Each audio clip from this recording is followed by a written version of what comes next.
नमस्कार बच्चों, हिंदी गुरु में आप सभी का स्वागत है। आज हम पढ़ेंगे हिंदी विशिष्ट में पद पाठ 1 भक्ति धारा के कुछ प्रमुख पद और उनकी संदर्भ प्रसंग सहित व्याख्या को। आइए बच्चों देखते हैं पहला पद जो रैदास जी द्वारा रचित है।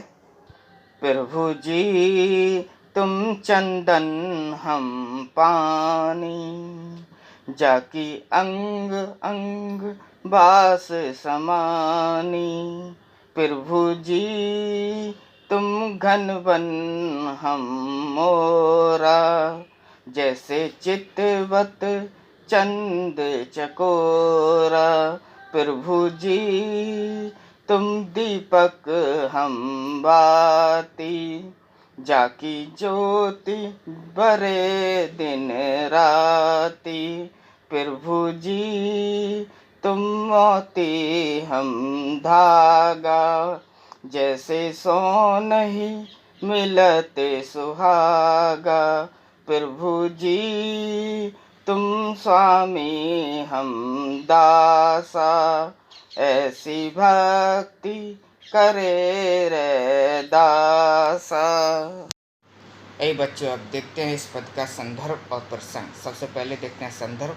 प्रस्तुत पद्यांश भक्ति धारा के रैदास के पद से लिया गया है। इसके रचयिता रैदास जी हैं। अब देखते हैं प्रसंग। इस पद में संत कवि रैदास ने भक्त और भगवान में क्या रिश्ता होता है उसका वर्णन किया गया है। आइए बच्चों इस पद की व्याख्या देखते हैं। रैदास जी भक्त और भगवान के बीच संबंध पर चर्चा करते हुए कहते हैं कि आप चंदन हैं तो मैं साधारण जल हूँ, जो चंदन के मेल से सुगंधित हो गया है। प्रभु जी आप ऐसे घने काले बादल के समान हैं, जिसके दर्शन मात्र करके मेरा मन मोर की तरह नाचने लगता है। जिस तरह चकोर पक्षी चंद्रमा को देखकर प्रसन्न होता है, उसी प्रकार मैं भी आपको निहार कर प्रसन्न होता हूँ। आप ऐसे दीपक हैं जिसकी ज्योति दिन रात जलती है। मैं स्वयं को धन्य मानता हूँ, क्योंकि मैं उस दीपक की बाती हूँ। हे प्रभु आप अमूल्य मोती हैं और मैं साधारण धागा हूँ, जिसमें अमूल्य मोती पिरोए जाने के कारण धागा भी सार्थक हो गया है। जिस प्रकार सोने के साथ सुहागे का मेल होने से वह निखर जाता है तथा आभूषण बनाने योग्य हो जाता है, उसी प्रकार मेरा जीवन भी आपकी भक्ति करने से सार्थक हो गया है। हे प्रभु आप मेरे स्वामी हैं और मैं आपके चरणों का दास हूँ। इस प्रकार रैदास जी कहते हैं कि हे प्रभु मैं तो ऐसी ही भक्ति करता हूँ। आइए बच्चों देखते हैं दूसरा पद जो मीराबाई जी ने लिखा है। पायो जी मैंने राम रतन धन पायो, वस्तु अमोलक दी मेरे सतगुरु, कृपा कर अपनायो। जन्म जन्म की पूंजी पाए, जग में सबही खोवायो। खर्चे नहीं कोई चोर न लेवे, दिन दिन बढ़त सवायो।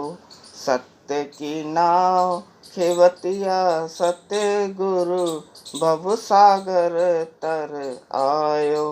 मीरा के प्रभु गिरधर नागर, हरक हरक जस गायो।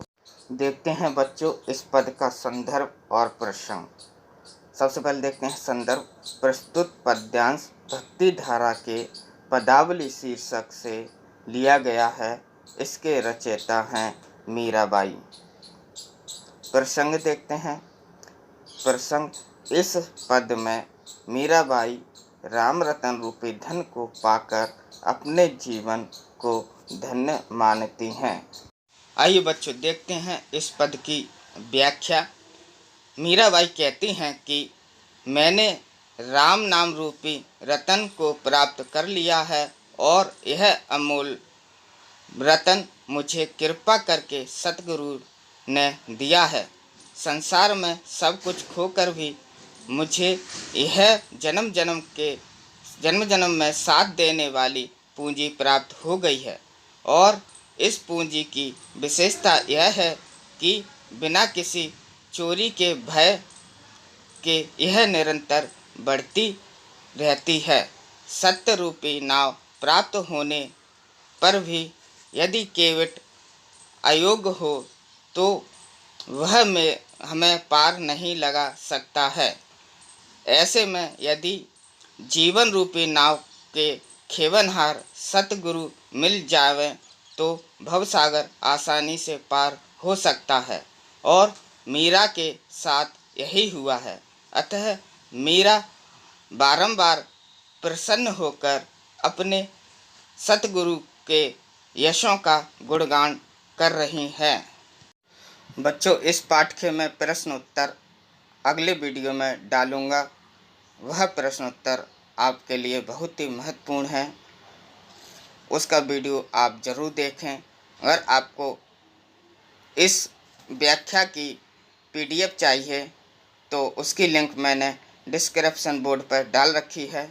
उस लिंक पर आप टच करेंगे तो आपको PDF प्राप्त हो जाएगी। आपको मेरा वीडियो अच्छा लगे तो लाइक शेयर अवश्य करें और सब्सक्राइब का बटन भी दबावें। धन्यवाद।